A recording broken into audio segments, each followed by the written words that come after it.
এই মনের কষ্টের কথা কাকে বলবো? সবাই তো আমাকে একের পর এক অপমান করে যাচ্ছে। এ কি দেখি, বাজারে মানুষও আমাকে নেয় না। আমি এতই নিম্ন হয়ে গিয়েছি, সবাই আমার নামে নালিশ দেয় আমি নাকি সবার হিংসা করি। আরে কি ব্যাপার বুঝলাম না, তোমরা সবাই এক জায়গায় গোল হয়ে দাঁড়িয়ে আছো কেন? তোমাদের কি হয়েছে? মনে হয় তো তোমরা অনেকটাই চিন্তিত রয়েছো।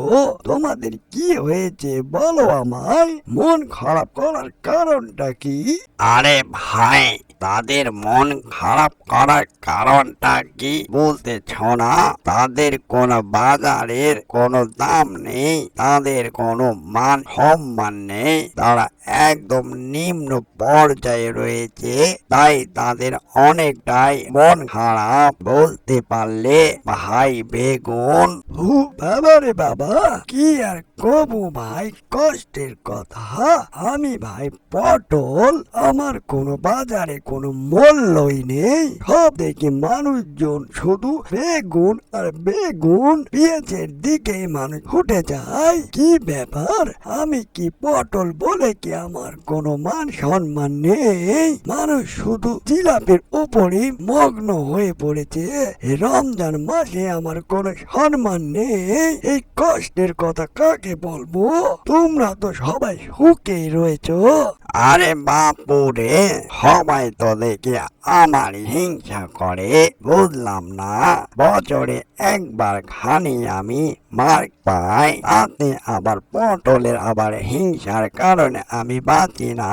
ও বাবারে, এত হিংসা করলে আমি মার্কেটে টিকে থাকবো কেমন করে? আরে ভাই বেগুন, আমার আর তোমার মার্কেটের দাম পাওয়ার কারণে সবার যে হিংসায় বাঁচি না। এত হিংসা করলে মনে হয় আমরা আর মার্কেটে টিকে থাকতে পারবো না।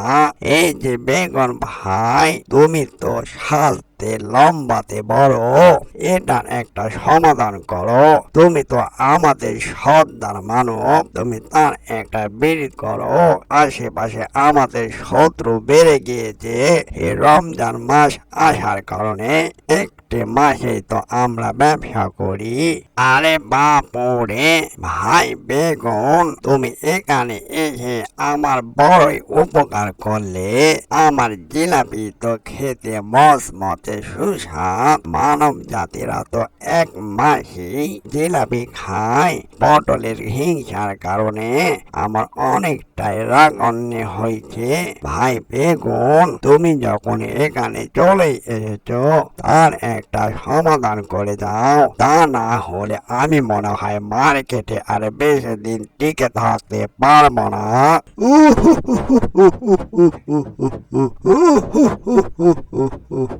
এই মনের কষ্টের কথা কাকে বলবো? সবাই তো আমাকে একের পর এক অপমান করে যাচ্ছে। এ কি দেখি, বাজারে মানুষও আমাকে নেয় না। আমি এতই নিম্ন হয়ে গিয়েছি, সবাই আমার নামে নালিশ দেয় আমি নাকি সবার হিংসা করি। খামোশ, সবার কথা শুনে আমার কানটা আমার ফালা ফালা হয়ে গেল।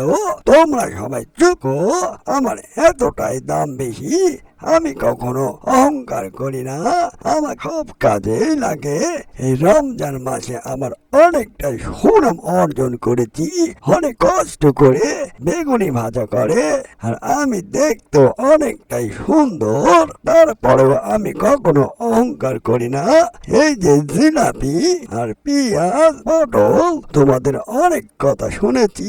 খামোশ, চুপ থাকো, আমি এটা সমাধান করে দিচ্ছি। এই যে বড় ভাই বেগুন, তুমি আমাকে পাশে পাশে রাখো।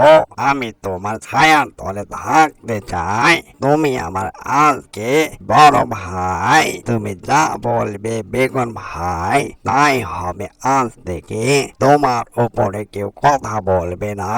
এই যে পেঁয়াজি ভাই আর এই যে পটল মিয়া, তোমরা অনেকটাই বাড়াবাড়ি করছো। বেগুন যা বলবে আজ তাই হবে। বুঝতে পারলে? বেগুন ভাই, আমার দিকে একটু তাকায়েন। আপনি ছাড়া আমি নিরুপায়। আপনি আমার জন্মের ভাই। আরে ভাই বেগুন আর পেঁয়াজ, আমি শুধু বছরে একবারই ব্যবসা করি। এতে মানুষের হিংসায় ছড়াছড়ি। পটল যেভাবে আমার পিছনে লেগেছে, আমি আর হয়তো মার্কেটে টিকে থাকতে পারবো না। ভাই বেগুন, তুমি তো দেখতে সুন্দর আর অনেকটাই লম্বা, তুমি একটা সমাধান করে দাও। হাই হাই, এই কষ্ট কারে বলবো। এই যে বেগুন ভাই, তুমি এসেছো ভালোই হয়েছে। এই সময় তুমি এসেছো, আমার অনেক বড় তুমি উপকার করলে। এই যে ভাই, পিঁয়াজ আর জিলাপির অত্যাচারে আমি আর এখানে টিকে থাকতে পারবো না। তুমি একটা সমাধান করে দাও। আরে আমি তোমাদের সবার কথা শুনলাম। আমি তোমাদের হচ্ছে সবারই হচ্ছে রাজা। আর বর্তমান আমি তোমাদের চাইতেও অনেকটাই ফেমাসে রয়েছি। তরকারিতে গেলে বেগুন, হোটেলে গেলে বেগুনি ভাজা, সব সময় বেগুন ছাড়া চলেই না। ঠিক আছে পটল, তুমি মন খারাপ করো না, তোমারও দাম হবে। এই যে জিলাপি আর পেঁয়াজি, তোমরা সব সময় আমার সঙ্গেই থাকবে। অ্যানিমেশন কার্টুনটি যদি ভালো লেগে থাকে, লাইক আর কমেন্ট আর শেয়ার সাবস্ক্রাইব করতে ভুলবেন না। এরকম নিট ভিডিও পাওয়ার জন্য চ্যানেলে সাথে থাকবেন। এত সাথে থাকার জন্য সবাইকে ধন্যবাদ।